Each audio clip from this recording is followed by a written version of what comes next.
recording, and I'm going to start with this.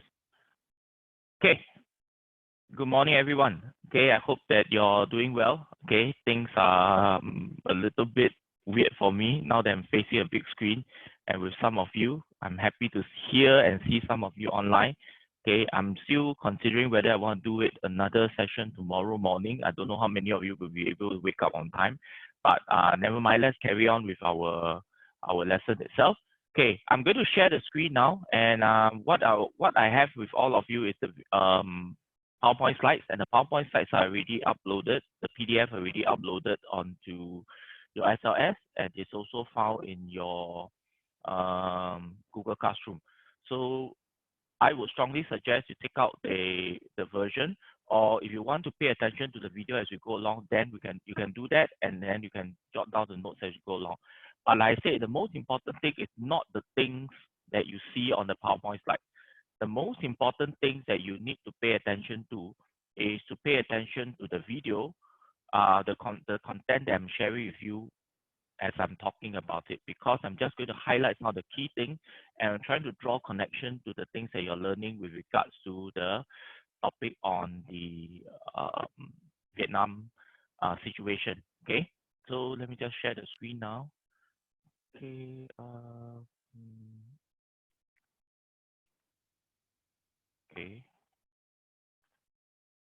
okay, let me just share this screen, and let's go on to the slideshow.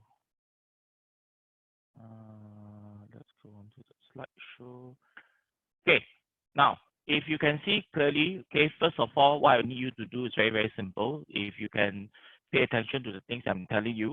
Okay, the first thing that I need you to pay attention is that first of all, you can choose to do the following: download the PowerPoint, the worksheet, copy down the notes as we go along, and pausing if you need to, okay, when your video is up. Okay, but in this case, because you can't pause the video, you just have to pay attention and jot down the things I share and things I emphasize on the slides itself. To download the app PDF element, I think it's very easy for you to do that on your iOS and your Android devices. So you can take a look at it, and then we can go on. Okay, let's start with today's lesson. Okay, today we're going to focus on the Vietnam situation, and what we are going to focus on in today's lesson is that we're going to look at how the people responded. Okay, we're going to look at how the people responded towards the French return to Vietnam after the Second World War. And the whole idea is that you will notice I want you to take note of the comparison that you have with regards to this situation on the so-called the situation between okay, let me just move on now. Okay, the situation between Malaya and France. Okay, the next thing that we're going to look at is that we're going to understand a little bit of the context of the Cold War and the Vietnam Revolution, and then we're going to see how the Americans and the Chinese were actually involved in this. And finally, we're going to focus our attention on one major battle, which is the Battle of Dien Bien Phu. This is going to be the most important battle that you need to learn, because this battle is the one that resulted to the end of the French colonial rule in Vietnam in 1954. Okay, to start off, first of all, I need you to understand a little bit about this whole thing about the declaration of the August Revolution. So the first thing that you need to remember is that by 1945, okay, by 1945, when the Viet Minh has already gotten into, okay, when the Viet Minh has already gotten into, I'm trying to understand, okay. First of all, okay, in 1945, okay, after the Second World War, okay, at that point of time, Viet Minh has already become very, very powerful. It was, if you remember from the previous lesson, the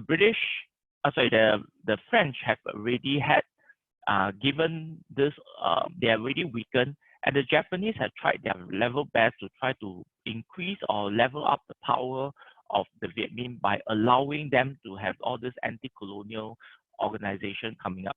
And what happened was that Viet Minh took the opportunity to seize power, and at that point of time, they have built up a very strong Vietnamese army. At the same time, they're also getting support from the Americans, so they were actually leveraging on both the Americans and of course the support from the Japanese in order to build their strength. By the time when 1945 came to an end, okay, when the Allies had already gained a victory over Germany, what happened was that France had already regained its status as back as a member of the Allies. The Japanese, they realized that now Vietnam is no longer under their control, decided that they want to take over total control of Vietnam. And that was the point of time when the Viet Minh found themselves, okay, getting some power over the rest of the other countries, okay. And at point of time in 1945, okay, after the after the defeat of the Japanese, the Viet Minh decided that to make use of this power vacuum, he decided that they wanted to start this August Revolution. Now, the reason why this August Revolution took place was that there was huge famine that was happening in Vietnam. At that point of time, the people were very, very unhappy with the rule. They were looking for a government, and Viet Minh themselves presented themselves as a so-called a legitimate government. So what they did was that they seized control of the major cities, including Hanoi. And at that point of time, Emperor Bao Dai, which was the emperor of a puppet government under the Japanese rule, was told by Ho Chi Minh to relinquish his throne, and he decided that he's going to abdicate and make himself into an advisor of the new Viet Minh government. And on the 2nd of September 1945, Ho Chi Minh, okay, with very minimal resistance coming from the Japanese, and of course the existing French troops, were able to proclaim the establishment of a Democratic Republic of Vietnam. So what Ho Chi Minh had done together with the Viet Minh was that they made use of the power vacuum in order to establish control over the whole of Vietnam. Now, another thing that you need to understand was that when the French returned, okay, the French came back, and they were at that point of time when they wanted to take over Vietnam, like all other colonial powers, to try to reinstate their superiority again. Okay, they wanted to reinstate their superiority. And it was mentioned during the Potsdam Conference, okay, the type of relationship that the French and the Vietnamese are going to have. Because the French are weakened during World War II, it is decided that during the Potsdam Conference, they will continue to be the colonial master of the Vietnamese. At the same time, they will start to disarm the Japanese troops that's already found in North and South Vietnam. So what is going to happen is that the situation is very similar to what was happening in Korea. Okay, where Korea, there was a North and a South Korea. In Vietnam, they are also going to divide the North and South Vietnam into two portions. And these two portions will mean that the Japanese troops will be disarmed by two groups of people. One, they will be in the northern part of Vietnam, it will be disarmed by the Chinese because of the close proximity to China. And in the southern part of Vietnam, okay, the French, which was of course weakened during the process, will be supported by the British, and the British will be doing the disarming. And French was expected to return to become a French colony. Okay, so there's something that you need to take note of. Now, what happened was that throughout the whole entire situation, okay, the French believed that they have the support of the Allies. Okay, they have the support of the Allies. They wanted to come back to Vietnam because they wanted to take over Vietnam in order to get back their economic recovery. And the American was in a very interesting situation, which I'm going to talk about in a short while in the next slide. But what the Americans did was that the Americans actually supported the French, and they actually rejected Ho Chi Minh's call for the US to recognize the Democratic Republic of Vietnam. And this was actually in so-called in direct contradiction to the Atlantic Charter, because in the Atlantic Charter that was made by the Americans in 1945, this Atlantic Charter says that they are going to give all these countries independence, and that was something that the Americans didn't do. And I want you to understand why is it that they didn't do that, what was happening in the Cold War context. Okay, now when the Vietnamese realized that now they will be disarmed, okay, the Japanese troops will be disarmed, Ho Chi Minh was very reluctant. Okay, he was very, very reluctant. If you remember, in 1945, they have already decided that to declare their country as a so-called an independent country. And therefore, when these groups of troops are coming back to disarm the Japanese, obviously the Vietnamese was wanting to resist them. However, Ho Chi Minh decided not to. Okay, so pay attention. Why did that happen? During that point of time, Ho Chi Minh allowed the French to return to Hanoi. What they wanted was that they hoped that the French will take this as a sign of goodwill to allow them to recognize that this new development, which is the Democratic Republic of Vietnam, to be considered as a free state within the French Union. Okay, so they wanted to make sure that the French are willing to pay to that part of the bargain.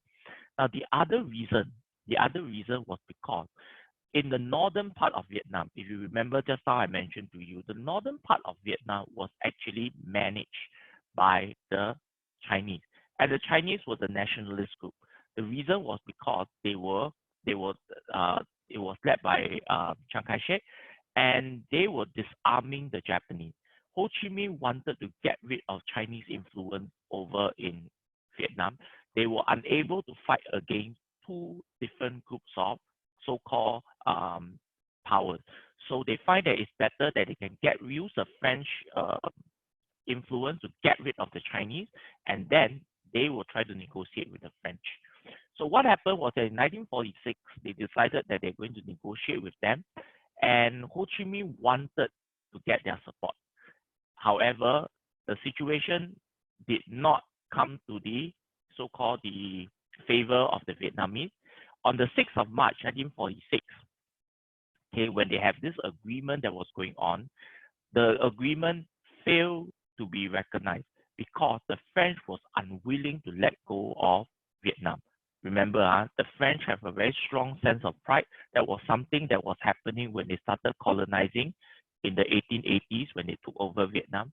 And now that France was actually doing so badly economically, they wanted to use Vietnam as a way to reinstate their economic status.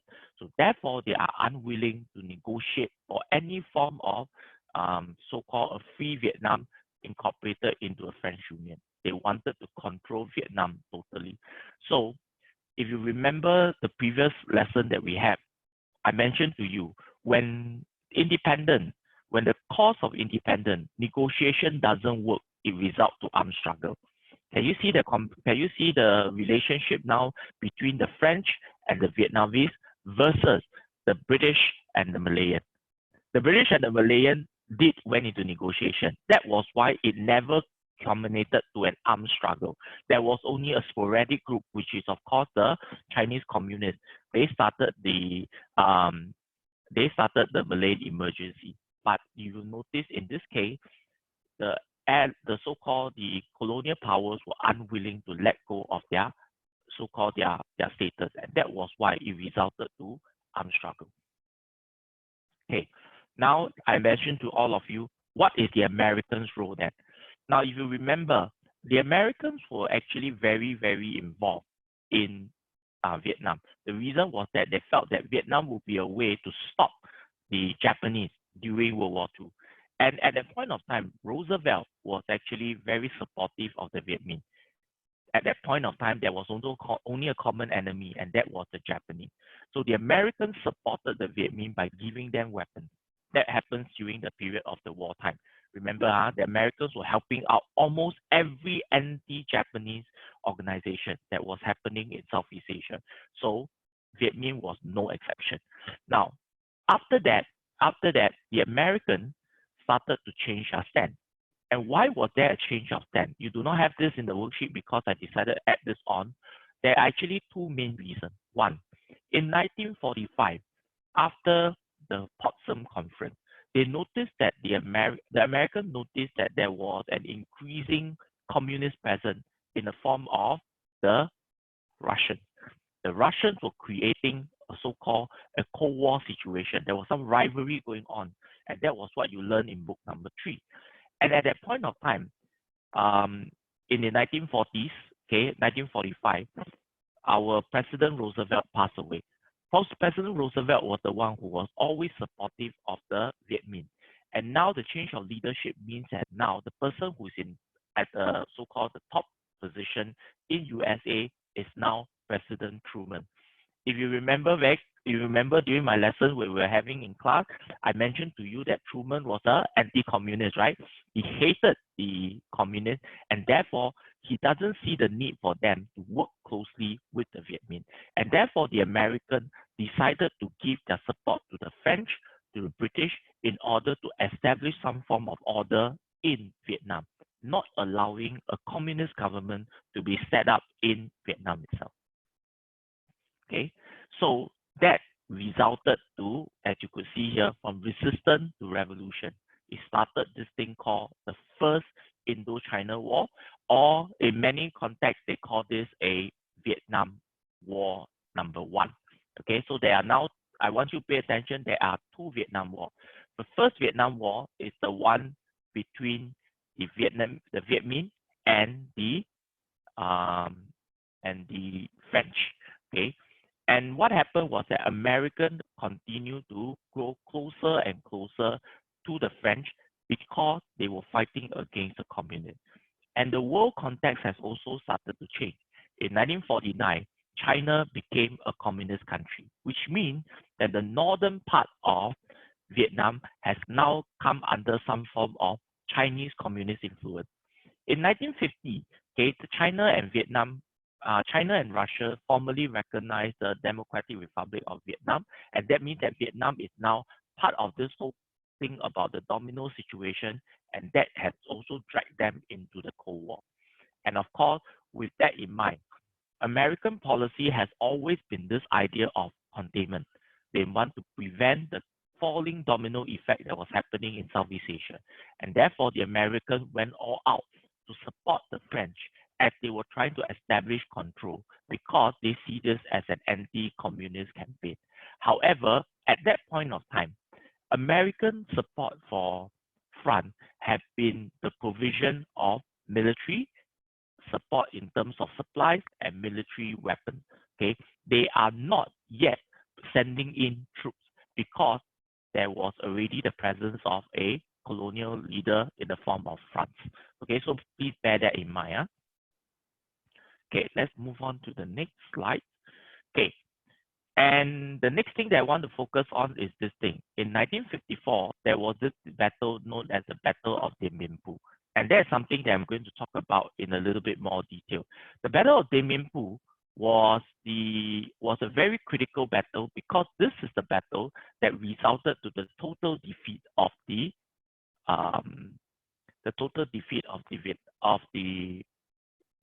French.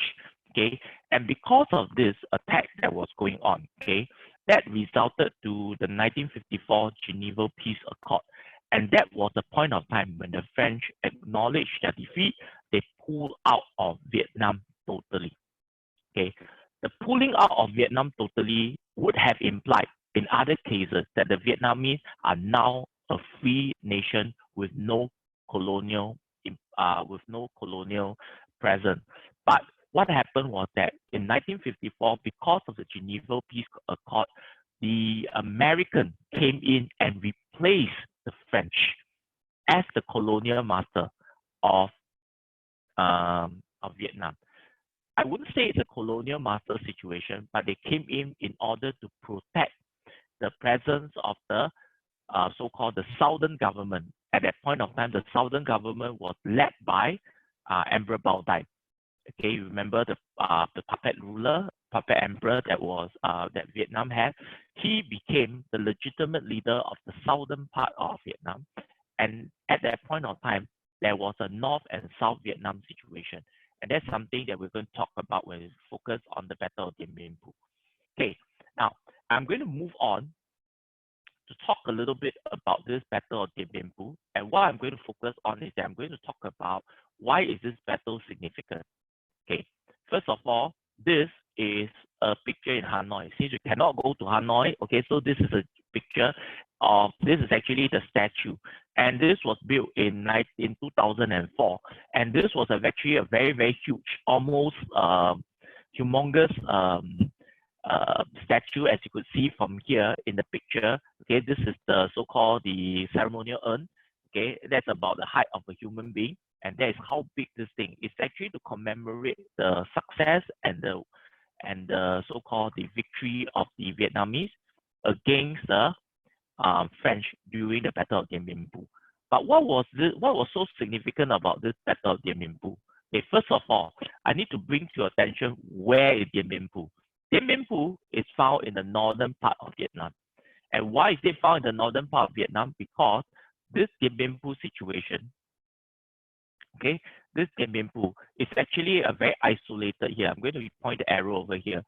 Dien Bien Phu is found in the northern part of Vietnam, and the northern part of Vietnam has been the stronghold of the communists. Reason is because of its close proximity with China, and at the same time, it is actually a very isolated town. And something very interesting, which I'm going to show you in the next picture, okay, Dien Bien Phu is actually a town where it actually have a very deep valley. Okay, it actually had a very deep valley, and it's very close to the border of Laos. Now, the French realized that the Viet Minh wanted to extend and spread communist influence into places like Laos. And Laos is also a place where the communists in Laos could send so-called supply over to the Viet Minh in order to continue their battle against the Vietnamese. Against the French. So because of this, the French realized that this is a critical area that they need to fight the battle. Okay, so this is how Dien Bien Phu looks like. Okay, this is how Dien Bien Phu looks like. Okay, Dien Bien Phu is surrounded, it's actually a deep valley. Okay, it's surrounded by, for the geography student, you will know it's surrounded by so-called mountain. And that means that there is only a way in and a way out. Okay, a way in and a way out. And what the French is trying to do, as you could see from the arrow over here, the French was actually trying to fortify this place to prevent any form of resources from coming in from Laos, and also prevent the Viet Minh from going into through Dien Bien Phu to go into Laos. Now, the only way to do so is to use it to fortify this place to prevent any form of so-called intrusion. And the French and the Viet Minh wanted to use this battle, interestingly, as the final battle, something like what you watch in like Endgame, the last scene when Captain America was actually fighting against Thanos as his team. This is the last battle. This is going to be the battle that they're going to fight against one another. And what the French believed was that they sent in about 15,000 to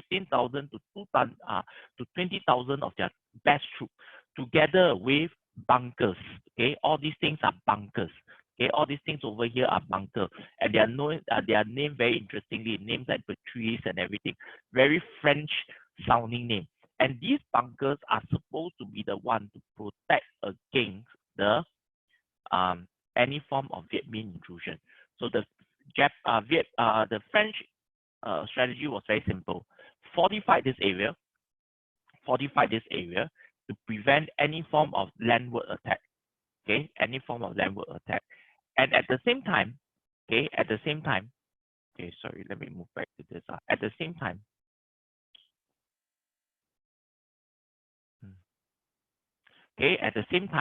this landward attack to prevent, because of the high mountain area, it is actually, to them, it was very well protected, because there is no way, because if you remember, the Viet Minh is not very well equipped with weapons. They are not very well equipped with weapons. So they do not have air support. There's no way that the Viet Minh can actually attack Dien Bien Phu. So it is actually a safe ground that will allow them to fortify this area to prevent any form of Viet Minh attack. However, what they didn't anticipate was the resilience of the Vietnamese. Okay, so if you look at the next slide, okay, you look at the next slide. So what is it that the French were adopting during this battle? First, okay, they have a 15,000 man garrison, and that was a strong point. So they were creating many bunkers to prevent the Viet Minh from coming in. And the other thing was that they were hoping to do it this way because they thought that for Nguyen Giap's army, okay, Vought Nguyen Giap is actually the general of the Viet Minh. He passed away about 6-7 years ago, but he was one of the capable general under the Viet Minh. He was the equivalent of Trotsky for Lenin. Okay, so Nguyen Giap actually was supposed to be fighting this battle against the French. And what they were hoping was to draw the French into battle into the valley. And once they go into valley, there is no way that the Vietnamese could retreat. And therefore, they can use the artillery outposts and then to attack them. And because they are protected by the valley, it will be very difficult for any front forward artillery attack by the Vietnamese to so-called to create any problem on the French garrison in Dien Bien Phu. So it looks like the French have gotten the correct strategy. Okay, keep themselves inside a valley. Okay, force the Vietnamese to come in through an entry point. Okay, through an entry point like this. Okay, so okay, force them to go through the valley through an entry point like this, so that it makes it very difficult for the Vietnamese to retreat also, because they are also protected by bunkers. So all these things are the way that they try to protect themselves. But what they did not anticipate was that the Viet Minh was also equally resilient and up to task. Now, Giap's Viet Minh knows that they do not have air support, and they only have strong Chinese artillery. What they did was that they asked the Chinese for help to train them in the use of artillery weapons. And what they did was that they started, because of the valleys, there are a lot of forests. And what they did was that they started to build trenches around the perimeter that was very, very close to the French outpost. And what the Vietnamese also did was that they started moving the artillery using the camouflage of the forest in order to move them down to the slope of the hill. What do I mean by this? Okay, I'm going to show you back this picture. Can you see all these hills over here that I'm using my arrow to point? Can you see all these hills over there? All these things were what the French thought that they would not be able to come in. So what did the Viet Minh do? They started moving their artillery to the top of the mountain. They started digging trench very closely to all these garrisons. And then they started to mount attack. This was, of course, not what the French have actually anticipated. Okay, so I hope you get the idea over here. So in order for the artillery to go all the way up, and what artillery? Artillery are huge cannon. You remember all those huge cannon? What they do is that they actually fire long distances. Okay, they drop bombs onto the area.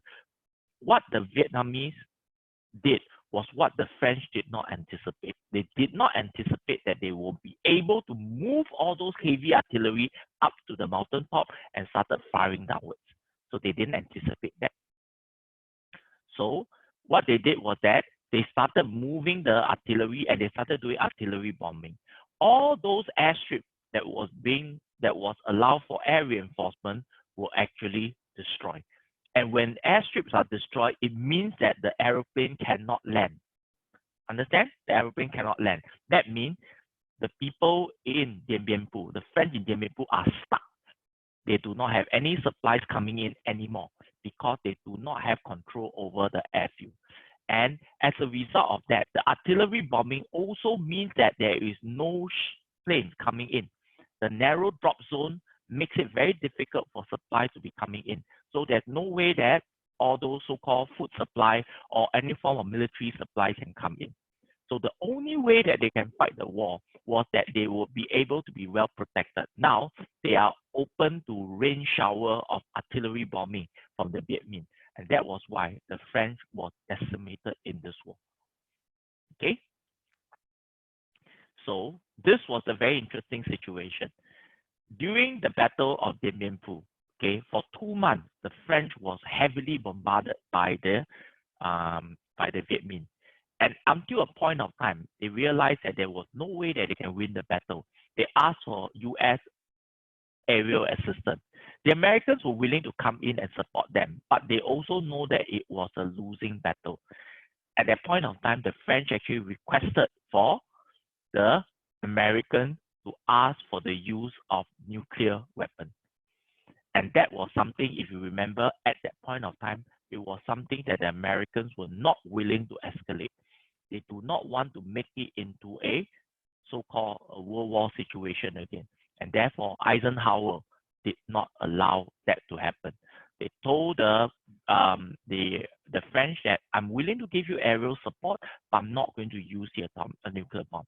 So in the last 2 weeks, what happened was that they tried to bomb and they tried to strike. That means that they tried to destroy Viet Minh position. They tried to deliver aerial attack, but at the end of it, there was no way that the French could actually defeat the Viet Minh heavily riveted artillery.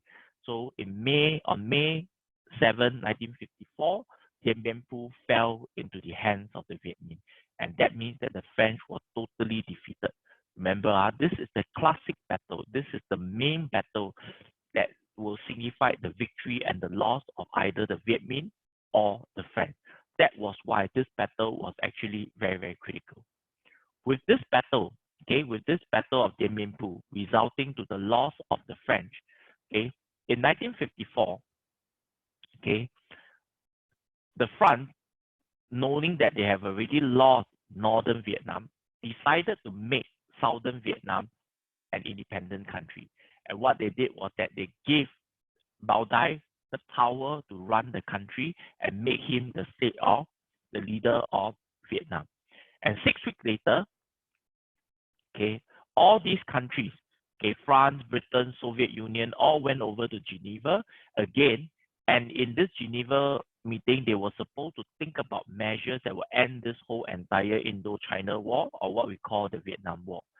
And during the conference itself, as you could remember, in the 1950s, when there was already escalation of Cold War relationship, the only way to find a so-called peaceful resolution to this issue was to do what they have been very familiar with. 1953, they decided to end Korean War by having a partition.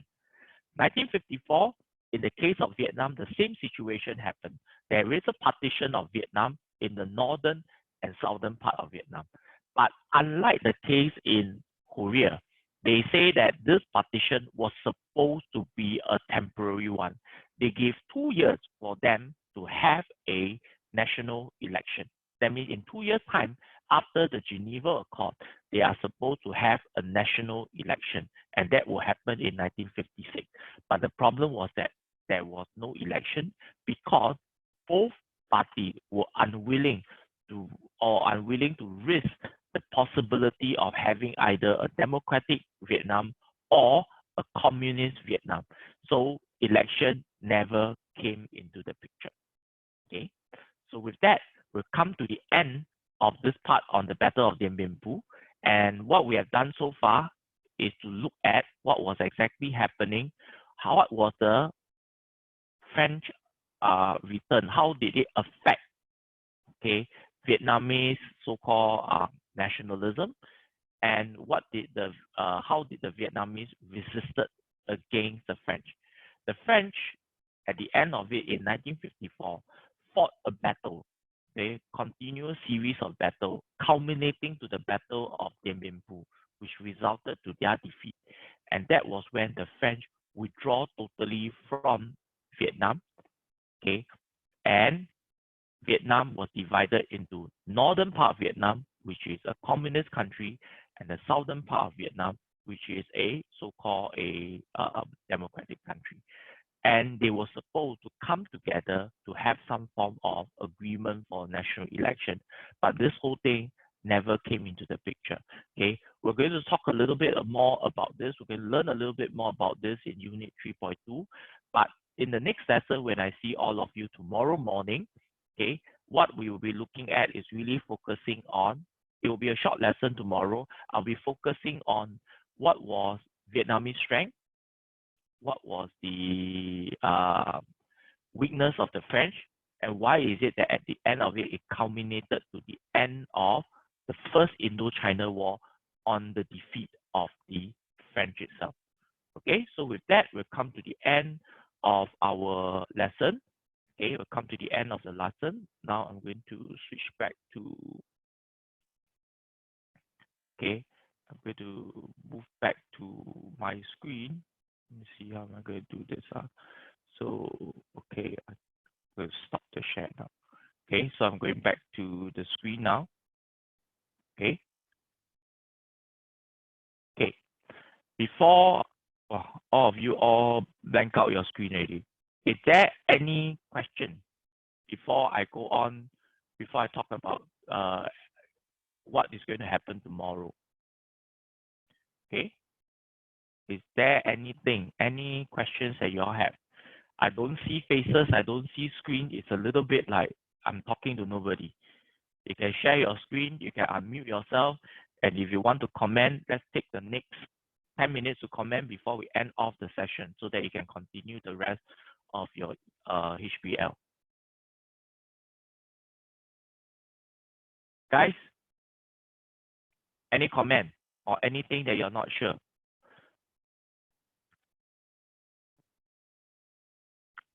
Anything that you're not sure? Don't see any faces or no picture, no faces whatsoever. Going to gallery view. Okay, good. Ismail, any question? Huh? Any question? No. Ismail? No, Okay. Tini, what about you? Any problem? The last part, right? You say that the election never came into place. Then how did Vietnam become independent? How did Vietnam become? Independent. Like how did Vietnam become independent? Okay. The unification. Remember, the war has not finished. We're talking about the war. Now we're talking about 1956, 54, right? 1954. By the way, the war only ended in 1975. We still got 21 years more to talk about. So during the 21 years, yes. So after this whole thing, like North and South Vietnam is still divided. Yes, after 1954, North and South Vietnam is still divided. You're right. It's still divided. There were now two leadership, a little bit like what is happening in North Korea and South Korea. But maybe the good thing that happened was that for the case of Vietnam was that North and South Korea remained as two distinct countries. Whereas for Vietnam in 1954, what happened was that the whole entire Vietnam was taken over by the communists. Okay, that means by the Viet Minh, the northern part, which resulted to the formation of the extension of the Democratic Republic of Vietnam. Maybe Vietnam was just lucky at that point of time that they were, when this thing happened in 1975, that was the period of time when Dayton has happened. Do you remember in book number 3, when Dayton has happened, that was why the American decided that it is okay to allow the Vietnamese to run the country on their own. And they were getting a lot of bad press as a result of the Vietnam War. Therefore, the Americans decided to pull out of Vietnam, allowing the northern Vietnamese to take over the southern Vietnam and create an independent country. This did not happen in the case of Korea, because after that, North and South Korea had become so deeply entrenched, and South Korea was able to stand on its own. North Korea was also not willing, or they do not have the capability to attack and conquer South Korea. That was why North and South Korea, up to this point of time, still remains as two distinct countries. Okay? Jimmy, have I answered your question? Yes. Okay, good. Anybody else? Anybody else? Sure, I know that you haven't got there yet, but then would you mind explaining why so basically after the US withdrew from Vietnam, they reunited, right? Am I right? Correct. Yeah, so could you explain right. like since Korea and Vietnam are two different like cases, so why is Vietnam able to reunite while well, you already explained why Korea is, so could you explain like why Vietnam was like able to reunite quite easily? Okay. First of all, okay, one thing that you all have to remember was that, okay, there's distinction between these two countries. There's definitely distinction between Korea and Vietnam. First of all, Korea, North and South Korea were two distinct leadership. Okay, you have Kim in northern part of Korea, and you have Sinam Rip in the southern part of Korea. Now, North Korea and South Korea was also protected because there was this national demarcation of that line, and the whole entire DMZ, the demilitarized zone, was actually laid with landmines. Okay, that's the difference. It's laid with landmines, and that prevent North or South Korea from attacking one another. So that's one thing. Now, the situation in North and South Korea was that the Americans did not go in to support the South Korean. You understand? It did not go in to support the South Korean. North and South Korea were presenting themselves as two distinct countries on their own. They have their own military, and any form of foreign intervention will make it into what we call a proxy war. After the whole entire Korean War, North and South Korea did not go out to take one another. First, North Korea was not strong enough. Okay, they were unable to do that, and the allies also refused to help them. Other so-called their allies like the Chinese and Soviet Union also refused to help them out. So that was a very different situation. But if you look at Vietnam, Vietnam also have a North and South Vietnam situation, but there was never any form of so-called a clear demarcation between them. That means that Northern Vietnam, the Viet Minh, was still operating in the southern part of Vietnam in the form of what we call the Viet Cong. Okay, there is another communist group that functioned in the southern part. We will talk about in greater detail. The other thing was that in the case of northern and southern Vietnam, what happened was that the southern Vietnam the people has not really liked the leadership that was happening in southern Vietnam. That was different. In North and South Korea people are okay with the Korean leadership, the South Korean leadership. But the South Vietnamese people, interestingly, are unhappy with the Southern Vietnam leadership. And we're going to talk about this despot or this dictator by the name of Diem, D-I-E-M. He was the so-called the president of Southern Vietnam, but he himself ruled Southern Vietnam very, very badly. And that was why the Northern Vietnamese or the Viet Minh continue to have support over the Southern Vietnamese people, which allowed them to run the country, allowed them to overtake the country. And it also happened at that point of time, like I told you, in 1975-70 period, when the relationship between the so-called the Cold War countries had become better. That's the period of Dayton. And that was why when the Americans pull out, South Vietnam alone cannot fight against the strength of the North Vietnam. And North Vietnam was able to swarm in and took over the whole of Vietnam. And that was why you have the situation of what we call a unified Vietnam, which you do not have in the case of Korea. Have I answered your question? Okay, something for you to take note of. There are many co-relationships. Okay, there are many similarities and differences. Okay, it is not easy to find what we call a common thread. Why is it that we learn about Malaya? Why is it that we learn about Vietnam? Was because both of them take very different paths towards independence. Okay, in the case of Malaya, even the act of resistance by the communists failed. You realize that? It failed. In the case of Malaya, the communists tried to start an emergency, armed resistance, it failed. But in the case of Vietnam, it actually succeeded.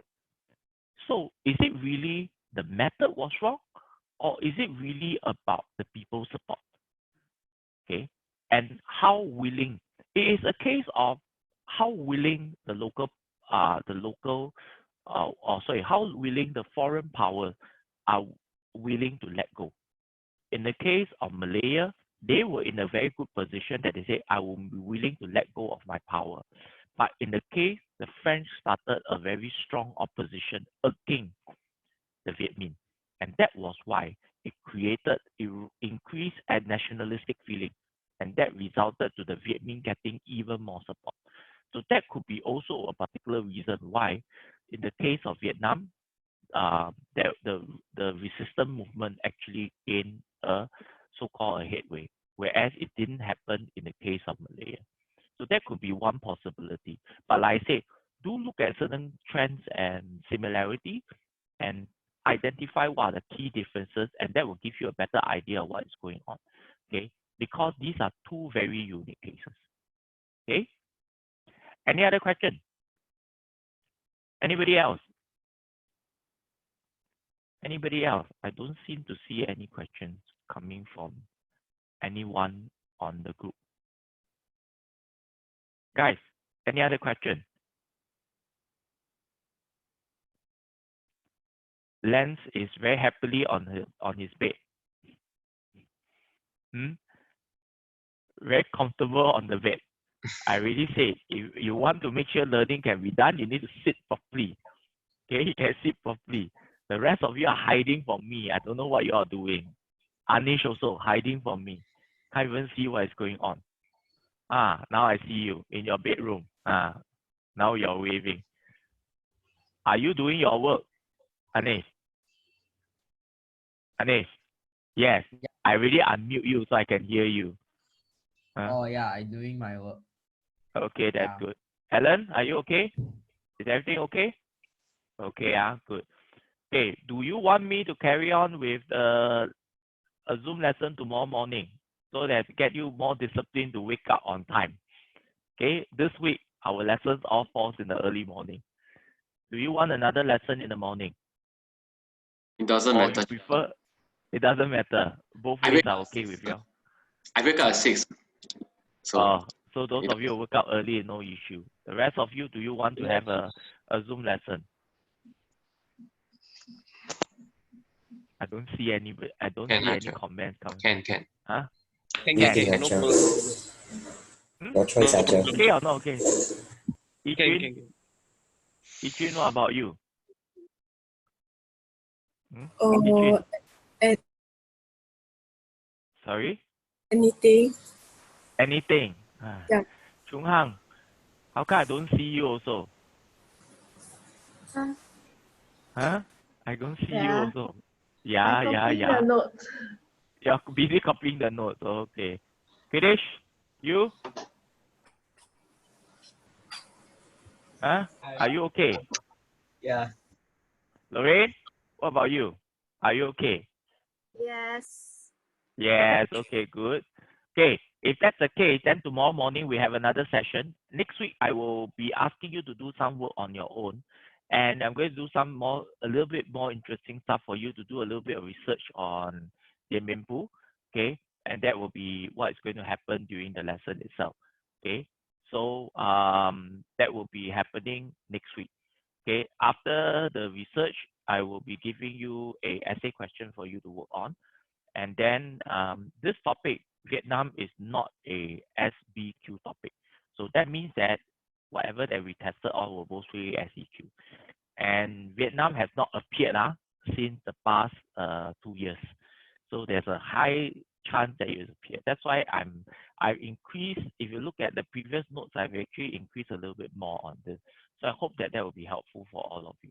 Okay, but do go and read up and go and watch some online videos on Battle of Dien Bien Phu. Okay, even though we're going to do some more research on it, but do go and find access. I've also shared a couple of links on Google Classroom. You can take a look at those links because they talk about people like Ho Chi Minh.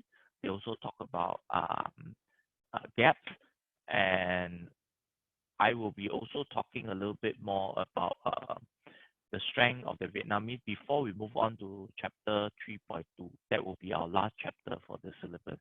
Okay, I will most probably start on this in week Now it's week 4, right?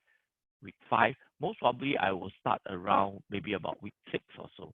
I will start that. Then we'll finish up in about 3 weeks, in 3 to 4 lesson time, and then we'll finish the syllabus. And then after that, I will be doing a little bit more consultation, and I will be planning a little bit more time for you all to do some form of practice paper. Okay. In the meantime, like I say, do go and look through your notes. Okay. This is the best time for you to start flipping through your textbook and do your own revision. Okay. The teachers are not there to help you personally. You have to do the things by your own. Remember, end of the year, you still have to take your O-level examination. So good to take this time, slow down things a little bit, go and do your revision. Okay. Any problems with your revision, send me a WhatsApp. Okay, send me a PM if you need any help. I think Lorraine, I shared with you how to go about doing the revision. I also shared with who was the other one? There's one person who is missing here. Okay, who else? Okay, I've also shared with now I cannot remember. Suddenly his name slipped my mind. Ashwin. Ashwin, yes, I've shared with Ashwin. Thanks, Lorraine. I shared with Ashwin how to go about doing the revision. Okay, I also do that in the voiceover in the previous lesson. Okay, so go and listen to how to go about doing that. Do your revision, and then start looking at practice paper. I will be starting to give you some practice paper, but that will happen from next week onwards. I'll put it through the Google Classroom, more for your own self-practice. Okay, more for your own self-practice. I will schedule a time next week during our lesson itself while you're doing your research. I will schedule a time for us to for some of you, if you want to do small group coaching, to meet up, and then we can have a little bit more discussion. Okay? Okay, time is now 9:29. I'm going to allow all of you to exit the group. I will see all of you tomorrow morning. Please don't be late. No need to come in later. You can come in a little bit earlier. Mr. Ng will be online at 8 o'clock. Then we can have a chit chat. Okay? At least I want to know that all of you are doing well.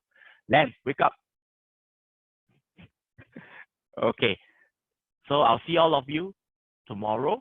Okay? Tomorrow morning, if you come in early, we can have just a catch up at about 8 o'clock. Okay? I will send you the details of the invite through the WhatsApp later in the afternoon. Okay? I'll see all of you. Take care. Okay? See you tomorrow. Okay? You can exit the group now. Thank you, Mr. Ng. Bye. Hey, thank you. Bye. Thank you, Mr. Hey, bye. Chai, I'm not sleeping. I'm copying notes. Okay, that's good. Okay, you Thank you, look very Mr. Ng. comfortable at the bed, Len. Thanks, sure. Okay, exit the group. Go and continue Thank you, with Chair. your other lesson. Okay.